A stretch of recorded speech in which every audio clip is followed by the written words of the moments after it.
Laizatul Akmal binti Muhammad Sanusi, seindah nama yang diberikan oleh ayahanda beliau, bersempena dengan kelahiran beliau pada 20 Ramadan malam 7 likur bersamaan dengan 18 Mac 1966 di Temerloh, Pahang. Beliau merupakan anak kesayangan kepada almarhum Haji Muhammad Sanusi bin Haji Abdul Latif yang merupakan pegawai tertinggi di Lembaga Kemajuan Pertanian Negeri Pahang LKPP dan merupakan pengarah urusan syarikat Ladang Sanal Enterprise bertapak di Bazam Shah, Pahang Darul Makmur. Manakala ibu beliau, almarhumah Hajah Saria binti Kamiso, merupakan mantan ahli Dewan Undangan Negeri Pahang Tun Cengke. Memulakan persekolahan rendah di Sekolah Kebangsaan Paya Pasir, Temerloh, Pahang. Seterusnya menyambung persekolahan menengahnya di SMKA Al-Hairiyah, Temerloh, Pahang. Kemudian beliau menyambung pengajian di Maktab Perguruan Islam Lembah Pantai dan seterusnya di Maktab Perguruan Perempuan Melayu Melaka dalam bidang ICT dan kajian tempatan. Kemudian beliau menyambung pengajian ijazah pertamanya di Fakulti Pendidikan Universiti Kebangsaan Malaysia dalam bidang pendidikan dan sukan rekreasi. Dan kemudian beliau meneruskan pengajian peringkat sarjana di universiti yang sama dalam bidang pentadbiran pendidikan pada tahun 2013. Seterusnya, beliau ditawarkan pengajian ke program kelayakan profesional Pemimpin Pendidikan Kebangsaan NPQEL di Institut Aminuddin Baki, Bandar Aztec Nilai, Negeri Sembilan pada tahun 2016. Memulakan tugas sebagai pendidik pada tahun 1989 di Lasan Boys School, Klang, Selangor. Dan kemudian di Sekolah Kebangsaan LKTP Jengke 6, Bandar Pusat Jengke, Pahang. Manakala pada tahun 1993, beliau bertukar ke Sekolah Kebangsaan LKTP Jengke 5, Bandar Pusat Jengke, Pahang. Dan seterusnya, beliau berpindah mengikut suami pada tahun 1995 dan ditempatkan di SK Jalan 6, Bandar Baru Bangi selama 5 tahun. Dan pada tahun 2000, beliau berpindah mengikut suami sekali lagi dan ditempatkan di SK Kajang, Kajang, Selangor.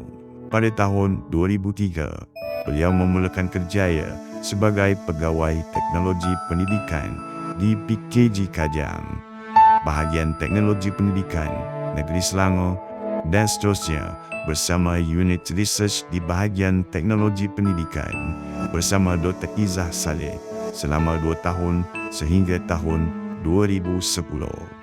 Beliau seterusnya mohon kembali bertugas di sekolah kerana ingin menumpukan kepada keluarga dan menjaga bapa mertua yang menghidap kanser tahap 4 pada tahun 2010.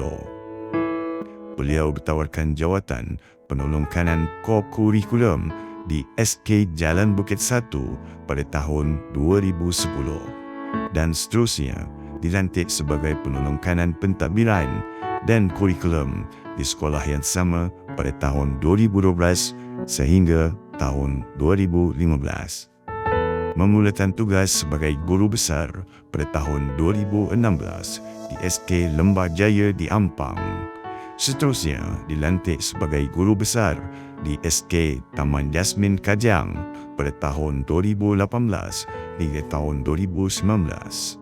Dan kemudian bertugas di SK Sungai Serai, Ulu Langat pada tahun 2020 sehingga 2024. Seterusnya, beliau ditempatkan di SK Kajang Utama pada 18 Mac 2024 dan bersara wajib pada 18 Mac 2026. Sepanjang perkhidmatan selama 36 tahun 2 bulan, beliau telah menerima beberapa anugerah kecemerlangan, iaitu Anugerah Perkhidmatan Cemerlang pada tahun 2006 oleh Bahagian Teknologi Pendidikan BTP, Anugerah Perkhidmatan Cemerlang pada tahun 2012 semasa bertugas di SK Jalan Bukit 1, dan seterusnya menerima anugerah Perkhidmatan Cemerlang pada tahun 2022 di SK Sungai Serai, Hulu Langat. Beliau juga dianugerahkan anugerah Kecemerlangan Kepimpinan Guru Besar peringkat Negeri Selangor pada tahun 2024. Seterusnya, menerima anugerah pada tahun 2025.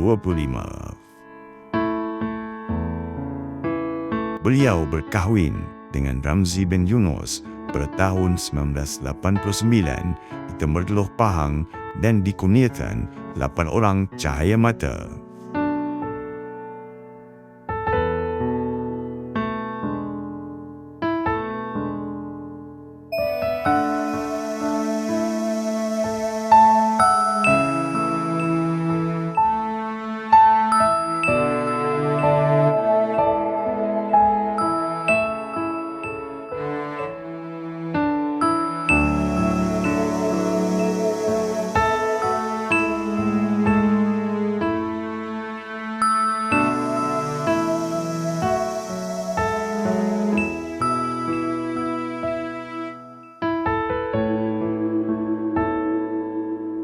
Yang tak mampu kita lupa adalah kenangan. Kenangan adalah jejak masa yang kekal dalam ingatan. Kenangan indah tidak akan pudar walaupun masa berlalu. Setiap kenangan adalah cerita yang disimpan oleh hati. Kenangan lama sentiasa hidup dalam ingatan. Kenangan menjadikan perjalanan hidup lebih bermakna. Masa mungkin berlalu, tetapi kenangan akan terus tinggal di hati. Kenangan yang tercipta bersama adalah harta paling berharga. Dalam setiap perpisahan, ada kenangan yang akan sentiasa dikenang. Kenangan adalah hadiah terindah daripada masa lalu. Walau masa berubah, kenangan tetap abadi. Terima kasih atas segala kenangan indah yang telah tercipta bersama. Jasa dan kenangan yang ditinggalkan akan sentiasa terpahat dalam ingatan. Perpisahan ini bukan pengakhiran, tetapi permulaan untuk mengenang segala kenangan indah. Kenangan bersama akan sentiasa hidup dalam hati kami.